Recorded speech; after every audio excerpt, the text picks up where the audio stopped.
The House That Jack Built is written and directed by Lars von Trier, and it stars Matt Dillon as the titular character.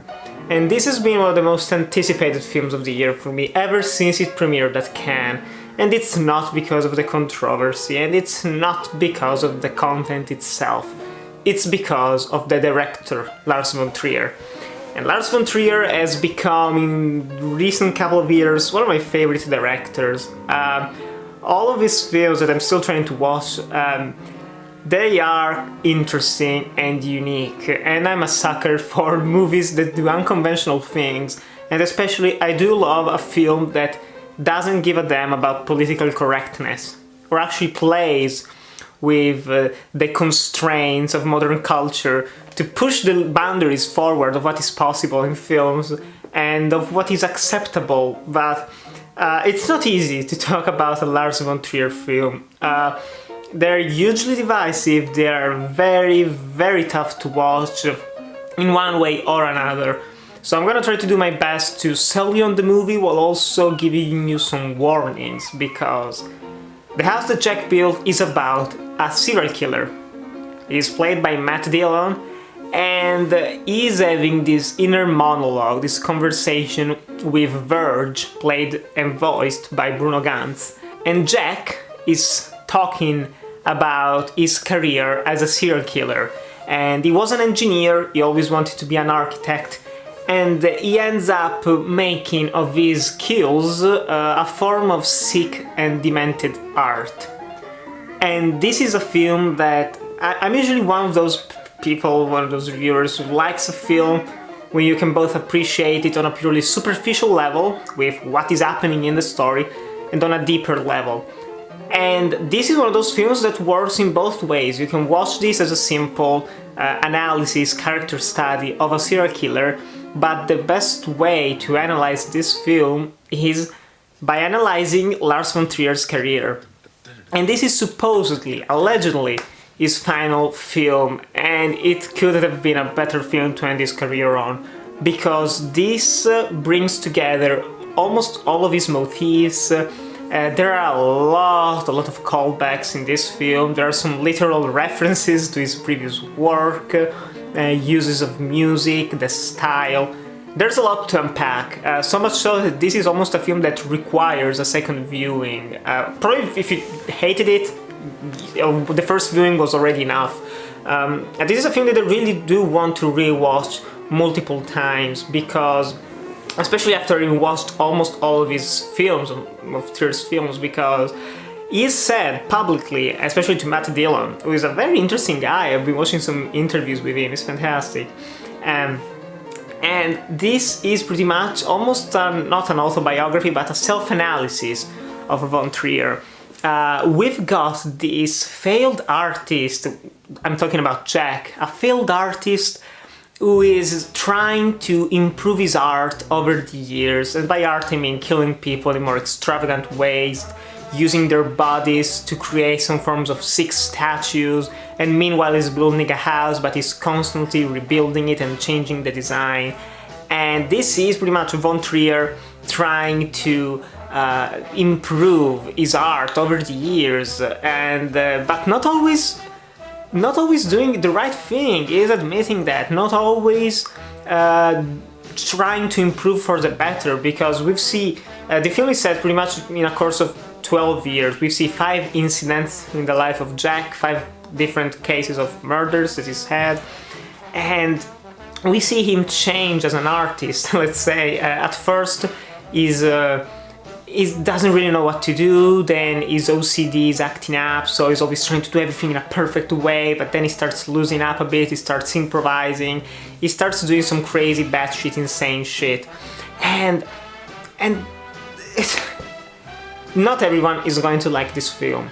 Not only for the violent content, which there is also the R-rated cut, which is much more tame, and the unrated cut itself isn't particularly too explicit. The few cuts they've made here and there isn't that much big of a difference, honestly. So I think both versions are fine. I'm telling you, you don't have to like, oh, I have to wait till June. You can already watch the film and you will get the gist of it, pretty much.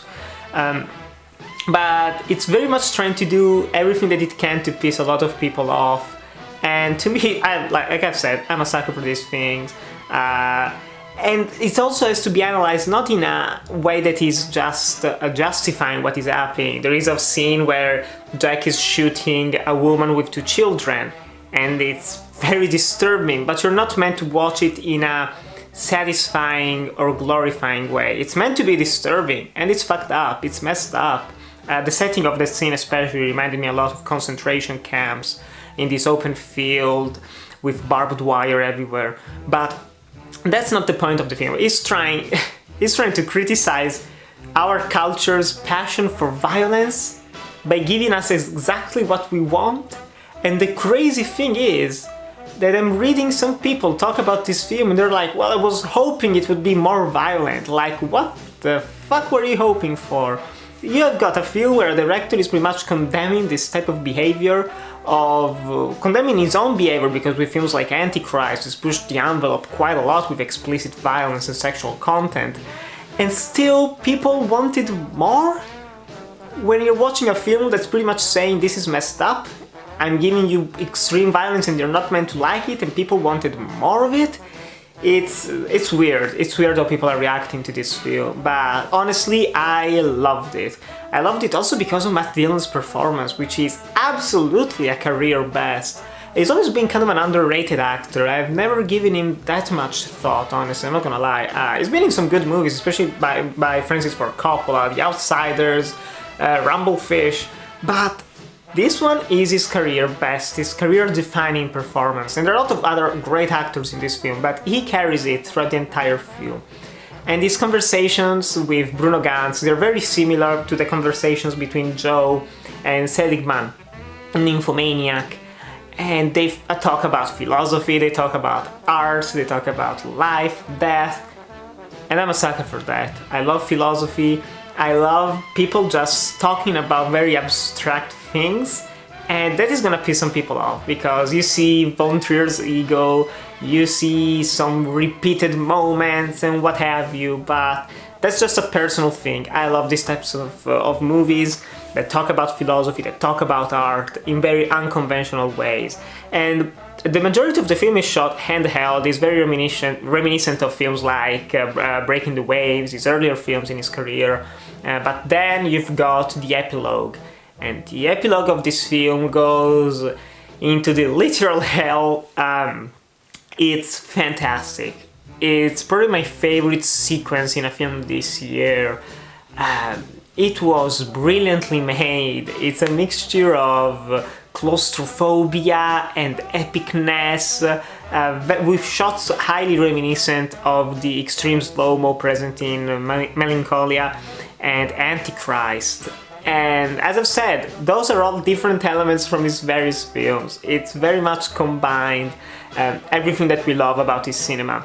And as I've said, it's not going to please a lot of people because some hate his ego, some hate the violence, but I can't deny it. I loved watching this film. The only real problem that I have, it is a real problem, I'm not gonna lie, is the pacing, because this is 2 hours and a half long, and there are a couple of sequences that go on just a little bit too long, like an OCD moment. It was funny at first, then it dragged a little bit, and also the 5th incident is the only one that I was like, I know where this is going, let's speed up things a little bit.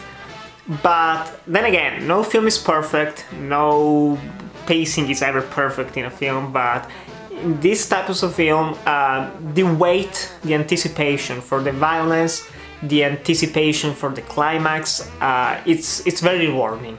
It's a very rewarding film to watch, in my opinion.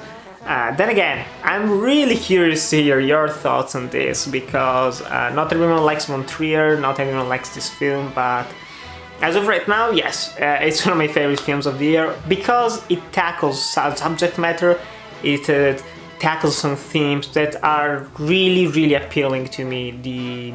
How art and violence are portrayed in media, how we act in our modern society, a society where we pretty much don't care about everyone else. There are a lot of ironic moments in this film.